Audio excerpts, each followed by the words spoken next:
Hello guys, welcome back to our YouTube channel. Today we're going to talk about the Republic of Cameroon.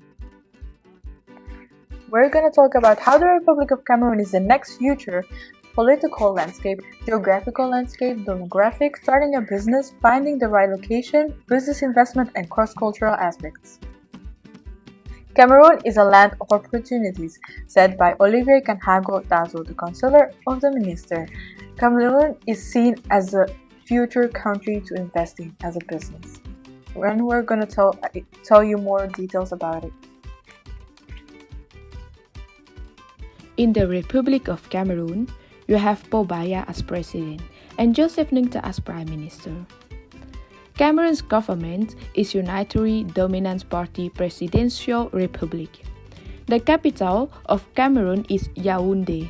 The economic capital is Douala, and they have 28 plus million population. In the flag, you can find green, red, yellow, and gold star. It has a meaning. Green is symbolized the forest in the southern part. Red stands for unity, yellow is the color of the sun, and the savannas in the northern. The gold star is the star of unity. Neighborhoods are Nigeria, Chad, Central Africa Republic, Republic of Congo, Gabon, and Equatorial Guinea.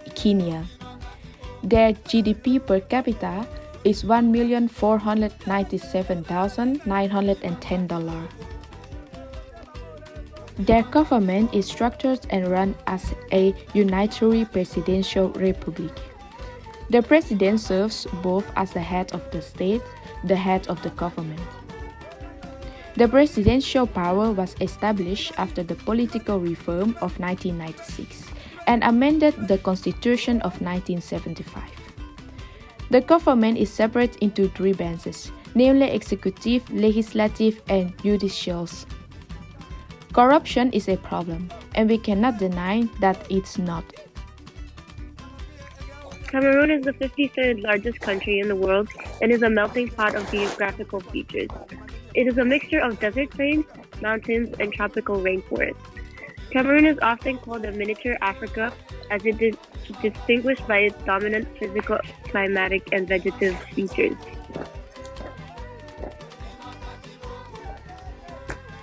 Health. Unfortunately, there are still numerous regions where malaria is active. Another pressing health issue is HIV/AIDS, which is common among young women due to the lack of knowledge about contraception, respiratory and pulmonary diseases like asthma as well. Education. Since Cameroon gained its independence, Cameroon has been growing extraordinarily education-wise. Cameroon has had the highest school attendance rate in Africa in 21st century. The Eastern and Western educational structures are very different. However, not everyone attends a school in Cameroon. Religion. More than a quarter of the population of the country believes in Protestantism, while 2/5 of the population is Roman Catholic, and about 1/5 of the population are Sunni Muslims. There is also a small percentage of believers who are animists or believe in traditional religions. What are the benefits of starting a business? First of all, how easy is it doing a business in Cameroon? Cameroon is a perfect country to start or expand your business, as it has low taxes for exports, low living costs, and low startup costs. The country ranks 104th with a score of 86.3 out of 100 in terms of ease of doing business. The score puts them between Gabon ranked 96th with a score of 87 and Ghana ranked 116th with a score of 85. The government is also trying to make it easier for foreigners to invest by making more transparent and sleeker operations. It has been noticed that the classic legal framework, coupled with certain administrative difficulties, did not encourage diligent business creation by young people, women, foreigners, and nationals. So since 2010, the government has taken measures to facilitate business creation. Before stating these measures, let's take a look at the legal framework for business creation in Cameroon. The law and registration steps. Cameroon has a two-pronged system of both French civil law and English common law, which coexist with traditional laws at least as long as they do not conflict with justice, equality, and good conscience. It started with the O'Hara Uniform Act. The Organization for the Harmonization of Business Law in Africa dates back to 2010 and is the main instrument of commercial law. This legal framework alone was not enough, as foreign economic operators still had to go against many difficulties in their effort to create a business there. The situation, which is based on laxity, negligence, and even clientelism of certain state agents who are not always aware of the harmful consequences of their actions, is likely not only to tarnish Cameroon's brand image but also and above all to curb the momentum of economic operators, both national and foreign, wishing to invest in this country. This is why regulatory texts were adopted by mainly the Prime Minister, the head of government, who is the president of the Cameroon Business Forum. That is why the SFCE, Centre de Formalité de Création d'Entreprise, was created. You need 4 documents to start a business in Cameroon: the certificate of business creation, the registration in the trade register, taxpayer's card, the certificate of registration with the National Social Security Fund. Before, you had to go to 4 different locations to get these documents.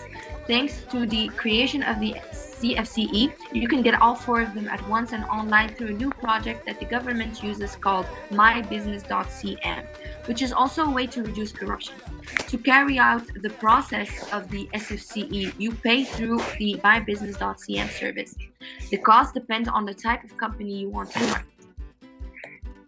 The company types. There are 4 forms of companies you can start in Cameroon. The first one is sole proprietorship, which is a company type that is owned and controlled by one individual, which means that the owner and the firm is considered as one. The second one is partnership. Partnership is basically a company that is owned by 2 or more partners that not only share the profits but also risk, losses, and debts. The third one is corporation. Corporation is a legal entity, and this type of business is established for the purpose of conducting business.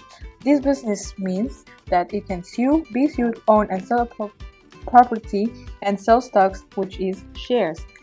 LLC is an abbreviation of a limited liability company. This is a company that is legally responsible for its debts only in the invested money in the company. The tax rate in Cameroon.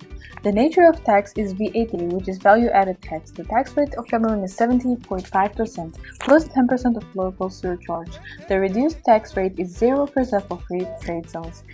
The company tax. If you want to have a company in Cameroon or open a company in Cameroon, you have to look at the turnover of the company. If the turnover is above $3 billion, then it's 33% of taxes. If the turnover is below the $3 billion, it's 30.5% of taxes. The consumption taxes. If you open a company and you want to sell, for example, cigarettes, earrings, and cosmetics, jewels, then you have to pay 25%. If you want to open a company that includes gambling activities or lottery, then it's 15%. If it is with mobile and internet services, it is 2%.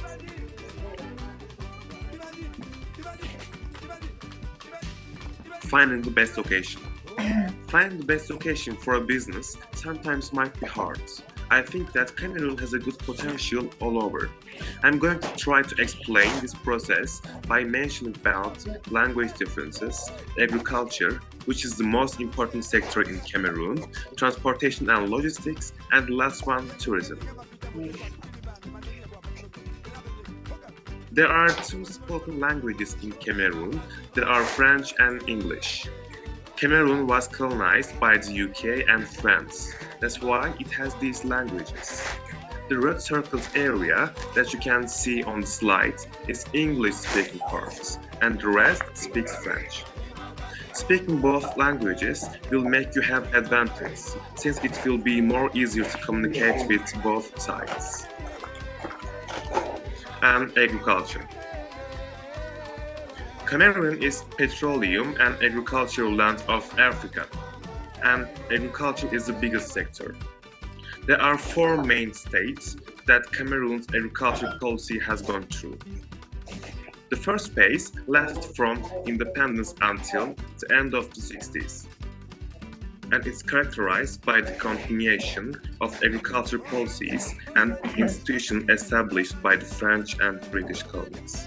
The second time period covers the late 60s through the late 70s, and it's characterized by proliferation of new agricultural interventions. From the late 70s to the late 80s, there was a third phase marked by attempts to reform agricultural policy. And the last one, the fourth phase, dominated by agricultural policy liberalization, started around 90s and continues today. Also, Cameroon has increased its GDP over 7%. Transportation and logistics. Port of Douala is the most important port in Cameroon in terms of logistics.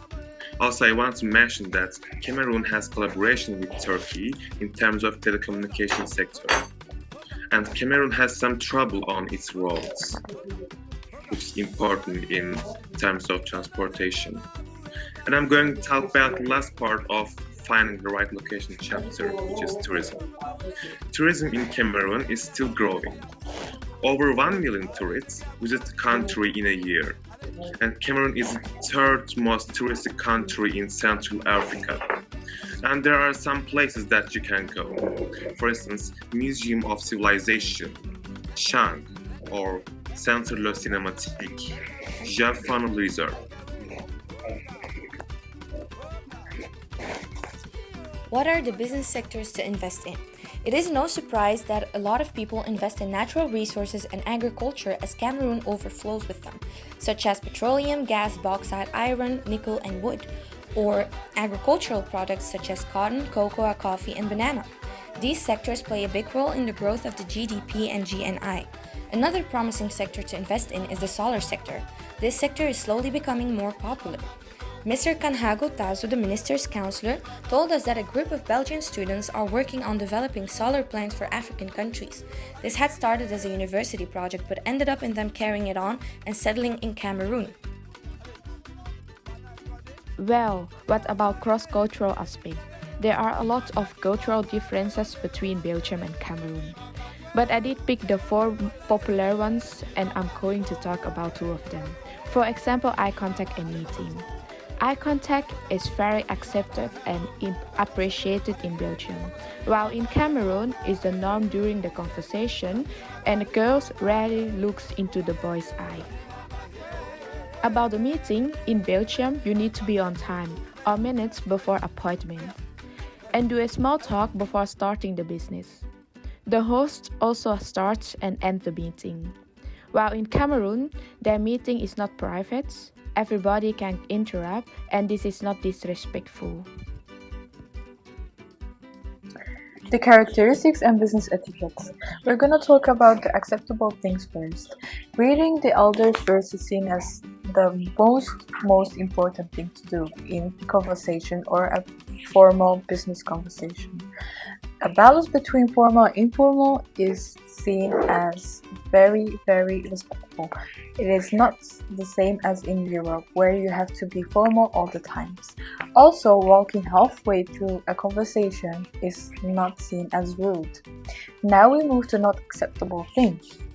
Cameroon has a Muslim population and they will not shake hands across genders as it is not permissible in their religion. Furthermore, written the greeting is seen as something very, very disrespectful to do in a conversation or before starting the conversation. And something that you should really pay attention to even when greeting is turning your back to others. This can be seen as rude. Moreover, if they invite you to a conversation or a meeting, you cannot remove your jacket as a guest unless you are invited to do so. Otherwise, this will be seen as too casual. Thank you so much for your attention and listening. We hope to see you again and don't forget to like and subscribe to our channel. Bye!